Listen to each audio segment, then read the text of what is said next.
Hello दोस्तों, कैसे हैं आप। आज हम आपको हाल ही में आई मूवी मुंजिया की कहानी सुनाएंगे। फिल्म की शुरुआत 1952 से होती है, जहां हम एक गांव में एक त्यौहार होता हुआ देखते हैं। गांव के अंदर हम दो बहन भाइयों को देखते हैं।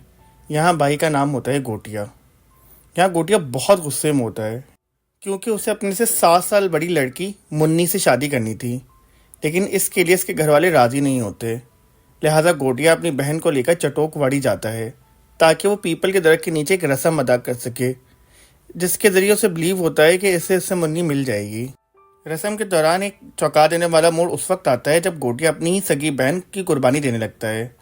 जी हाँ, यानी वो उसे जान से मारने वाला होता है, क्योंकि उसे इस रस्म के लिए एक मर्द की कुर्बानी देनी थी। इसकी बहन उसे मजाक में याद दिलाती है कि वो एक लड़की है, लेकिन वो उसकी एक नहीं सुनता। और जब गोटिया कुर्बानी मुकम्मल करने ही वाला होता है तो उसकी बहन उसे धक्का दे देती है और वहाँ से फरार हो जाती है। गोटिया इसका पीछा करता है, लेकिन गिर जाता है, जिससे इसके सर में गहरी चोट आ जाती है। और इससे पहले कि उसकी बहन घर पहुँचती और घर पहुँच के फैमिली वालों को वहाँ पर लेकर आती, तब तक बहुत देर हो जाती है और यहाँ गोटिया की मौत हो जाती है। गोटिया की मौत की वजह से गोटिया के घर वाले बहुत दुखी होते हैं, लेकिन यहाँ एक ख़ास बात थी कि ये लोग ब्राह्मण थे। लिहाजा ये लोग गोटिया की मौत के 10वें दिन एक ख़ास रस्म अदा करते हैं, ताकि इस बात को यकीनी बनाया जा सके कि इसकी रूह भटके ना। वो इसकी राख को पीपल के दरख्त के सामने दफन कर देते हैं और इसकी रूह को काबू में रखने के लिए दरख्त के गिर्द एक धागा बांध देते हैं, ताकि अगर गोटिया की रूह भटके भी तो इस दरख्त से आगे ना जा पाए। पर हम देखते हैं कि इन तमाम चीज़ों के बावजूद ये पूरा इलाका कर्ज हो जाता है और यहाँ गोटिया की रूह भटकने लगती है। अब सीन चेंज होता है, कई साल गुजर जाते हैं और पुणे के अंदर हम एक फैमिली को देखते हैं, जिसमें हमारी मुलाकात होती है पम्मी से और इसके बेटे बिट्टू और इसकी दादी अज्जी से। पम्मी एक ब्यूटी पार्लर चलाती हैं और बिट्टू इस ब्यूटी पार्लर को चलाने में इनकी मदद करता है। बिट्टू जदीद स्टाइलिंग सीखने के लिए मुल्क से बाहर जाना चाहता था, क्योंकि इसकी एप्लीकेशन भी सिलेक्ट हो गई थी, लेकिन पम्मी इसके लिए रजामंद नहीं थी। वो अब भी बिट्टू को एक बच्चे के तौर पर ही देखती थी और उसे खोना नहीं चाहती थी, खासतौर पर जब कि उसका शौहर अब मर चुका था। यहाँ हम देखते हैं कि बिट्टू अपने बचपन की दोस्त बेला से बहुत मोहब्बत करता था, जिसका बॉयफ्रेंड कोबा नामी एक गैर मुल्की शख्स था। पर बिट्टू बेला को अपनी मोहब्बत के बारे में कुछ नहीं बता पाता। बिट्टू का एक दोस्त भी था जिसका नाम होता है स्पीलबर्ग, जो वीडियो प्रोडक्शन का काम करता था। यहाँ हम देखते हैं कि बिट्टू को अक्सर अजीब व गरीब चीज़ें नज़र आती हैं और उसे कुछ आवाज़ें भी सुनाई देती हैं, जिसकी वजह से वो बहुत परेशान रहता था।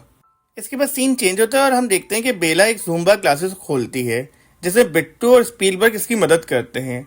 और यहाँ बेला को कोबा प्रपोज कर देता है, जिससे बिट्टू बहुत उदास हो जाता है। और इसके बाद हम देखते हैं कि बिट्टू की दादी अज्जी को पता चलता है कि इनके छोटे बेटे बालू की बेटी रोकू की मंगनी होने वाली है, जिसकी वजह से इन्हें गांव जाना पड़ता है।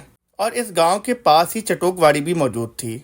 अब हम यहाँ देखते हैं कि पम्मी और अज्जी अपनी माजी की कुछ वजूहात की वजह से वहाँ जाने से हिचकिचा रहे थे, लेकिन इनके पास कोई चारा नहीं था और बिट्टू का मूड भी बहुत ऑफ था। लिहाजा वो अपने मूड को फ्रेश करने के लिए भी वहाँ इनके साथ चलने का फैसला करता है। गांव पहुँच के हमें पता चलता है कि बालू और पम्मी की एक दूसरे से नहीं बनती, क्योंकि बालू चटोकवाड़ी में अपने भाई की मौत का जिम्मेदार पम्मी को ही समझता था। और यहाँ हमें ये भी पता चलता है कि पम्मी के शौहर की मौत इसीलिए हुई थी कि वो चटोकवाड़ी की अपनी ज़मीन को बेचना चाहता था और अब बालू भी इस ज़मीन को बेचना चाहता है।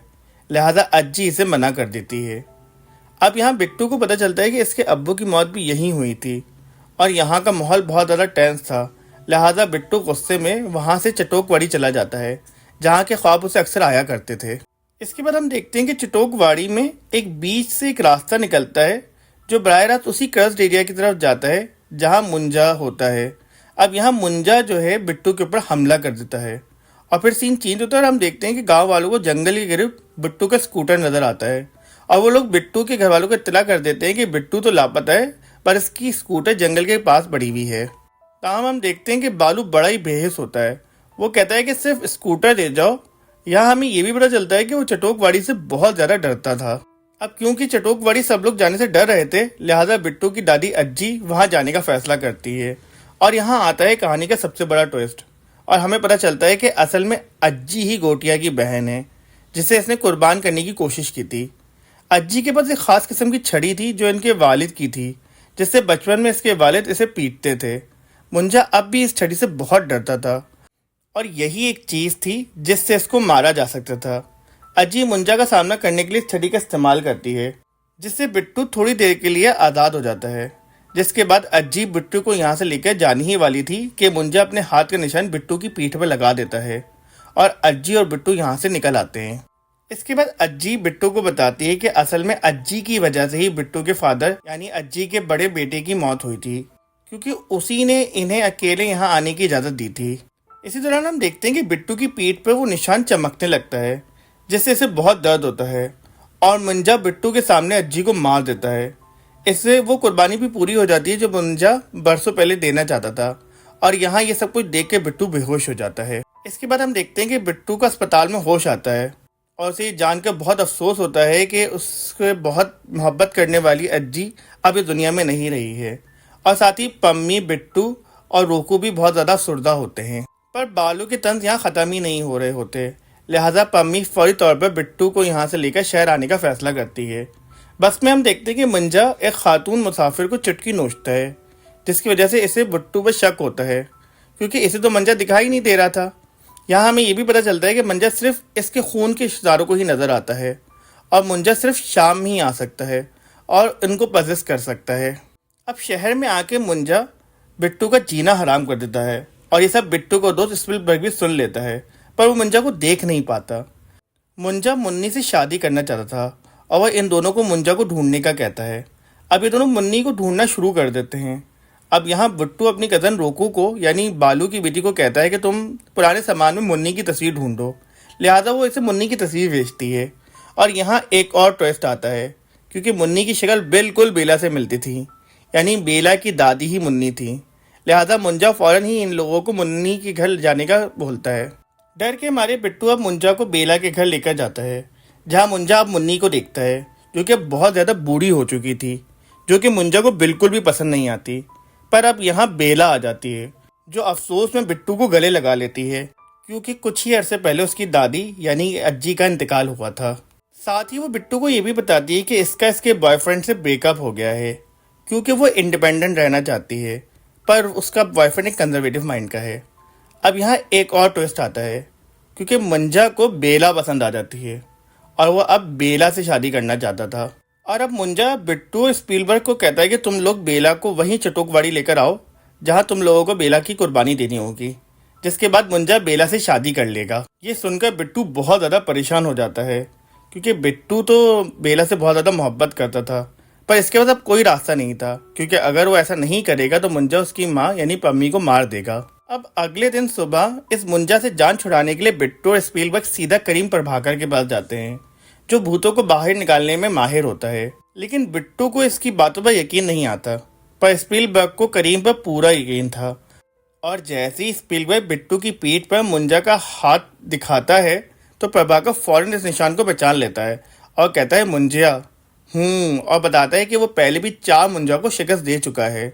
अब हमें यहाँ मुंजा के बारे में पता चलता है कि अगर 10 साल से कम उम्र कोई ब्राह्मण लड़का अपनी शादी होने से पहले 10 दिन के अंदर मर जाए तो इसकी रूह मंजा बन जाती है, क्योंकि इसकी कुछ ख्वाहिशात अधूरी रह जाती हैं।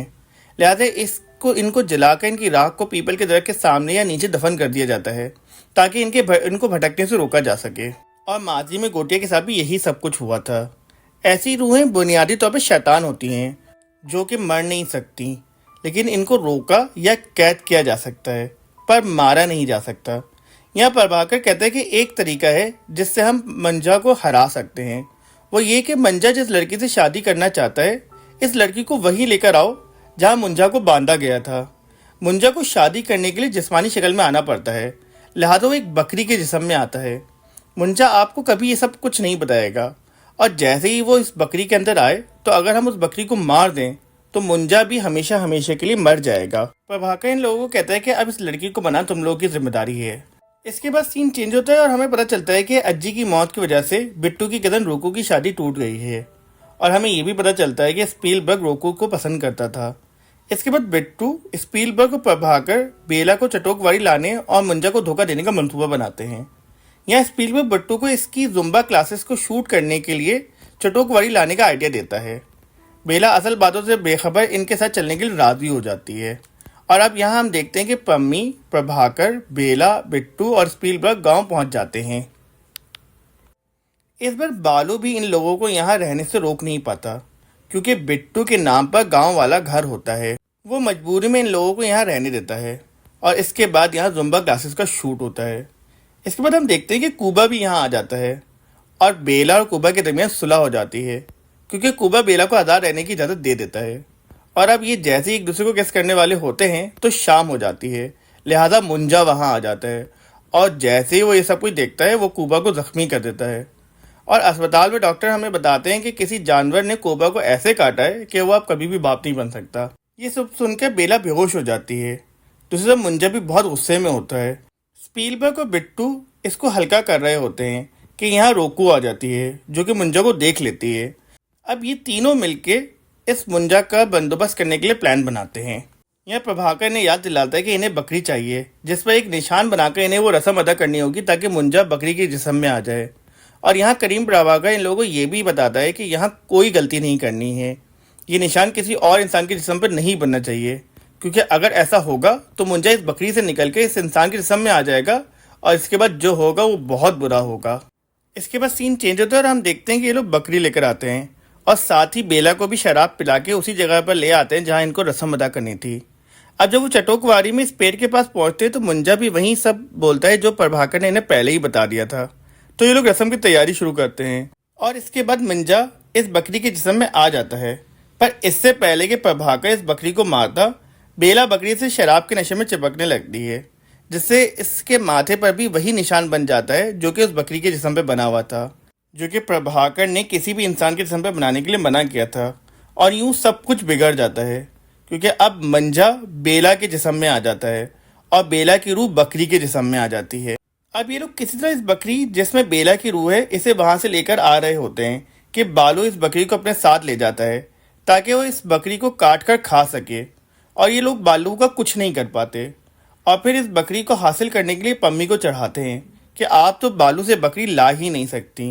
लिहाजा पम्मी गुस्से में उठती है ताकि वो बकरी बालू से ला सके। पर इतने में बेला, जिसके जिस्म में मंजा की रूह थी, वो इन पर हमला कर देती है। इसके बाद यहाँ पर प्रभाकर आ जाता है, जो बेला को नमक की मदद से एक सर्किल में बांध देता है और स्पीलबर्ग और रोकू को बेला पर नजर रखने का कहता है। और इन दोनों को यहाँ छोड़कर ये लोग बकरी को ढूंढने निकलते हैं। पर यहाँ हम देखते हैं कि स्पीलबर्ग को बहुत तेज सूसू आने लगता है, जिसके बाद वो वहाँ से चला जाता है। अब जब प्रभाकर और बिट्टू बालू के पास बकरी लेने जाते हैं तो वहाँ जाकर इन्हें पता चलता है कि बालू तो बकरी को खा गया है। पर फिर भी करीम कहता है कि इस कटी हुई बकरी में भी बेला की रूह होगी तो हमारा काम हो जाएगा। पर दूसरी तरफ हम देखते हैं कि स्पीलबर्ग को असल बकरी मिल जाती है, जिसमें बेला की रूह होती है। और जो बकरी बिट्टू करीम ने देखी थी वो गलत बकरी थी। दूसरी तरफ मंजा, जो कि बेला के जिस्म में होता है, वो रोकू को बेवकूफ़ बनाकर वहाँ से आज़ाद हो जाता है और वो भी वहीं आ जाता है जहाँ बिट्टू वगैरह मौजूद थे। और अब यहाँ 3 लोगों के जिस्म पर वो निशान मौजूद था, बेला, बालू और बकरी। और अब पहले मंजा बेला के जिस्म से निकल के बालू के जिस्म में आ जाता है और बेला के जिस्म में बेला और बकरी के जिस्म में बकरी की रूह वापस आ जाती है। और अब बालू के जिस्म से मंजा सब पर हमला करता है और सबको उठाकर दूर फेंकता है। और फिर मंजा बेला को उठा के चटोकवाड़ी की तरफ निकल जाता है। इसके बाद सीन बिट्टू की तरफ आता है, जहां हम देखते हैं कि उसे अज्जी की रूह नजर आती है, जो उसे जोश दिलाती है और कहती है कि अब वक्त आ गया है कि हवा के झोंके को तूफान बनाया जाए। और यहाँ हम देखते हैं कि अचानक वो छड़ी पानी से नबूर होती है, जिससे अज्जी मंजा को मारा करती थी और काबू करती थी। यानी कि अब अज्जी की रूह भी बिट्टू की मदद कर रही थी। फाइनली बिट्टू भी पीपल के दरख्त के पास पहुंच जाता है और इस छड़ी से मंजा पर खूब वार करता है और उस पेड़ पर वही जेड वाला निशान बना देता है ताकि मंजा की रूह को पेड़ के अंदर कैद किया जा सके। लिहाजा मंजा की रूह बालू की जिस्म से निकल के पेड़ के अंदर आ जाती है और यूं बालू आज़ाद हो जाता है। पर वो बहुत ही ज़्यादा बुज़दिल होता है, वही सब देख के फ़ौरन वहाँ से भाग जाता है। अब जब मंजा की रूह पेड़ के अंदर आती है तो मंजा इस पेड़ को अपने जिस्म के तौर पर इस्तेमाल करने लगता है। और यहाँ आता है इस मूवी का सबसे बेहतरीन सीन, जिसमें मंजा पेड़ों की शाखों से बेला और बिट्टू पर हमला करता है। पर बेला इस पेड़ पर तेल डाल देती है, जो ये लोग रस्म करने के लिए यहाँ लाए थे ताकि इस पेड़ को जलाया जा सके। और मौका पाकर बिट्टू इस पेड़ को आग लगा देता है और ये पेड़ जलने लगता है, और जिसकी वजह से ये लोग बच जाते हैं। अब कुछ हफ्ते गुजर जाते हैं और हम देखते हैं कि बेला बाहर कहीं घूमने जाने वाली थी, लिहाजा बिट्टू बेला से अपनी मोहब्बत का इजहार करता है, पर बेला इसे फ्रेंड जोन कर देती है और बिट्टू इसे जाने देता है और यहाँ इस फिल्म का इख्तिताम होता है। अगर आपको इस फिल्म की स्टोरी पसंद आई तो हमारे चैनल को लाइक ज़रूर करें। शुक्रिया।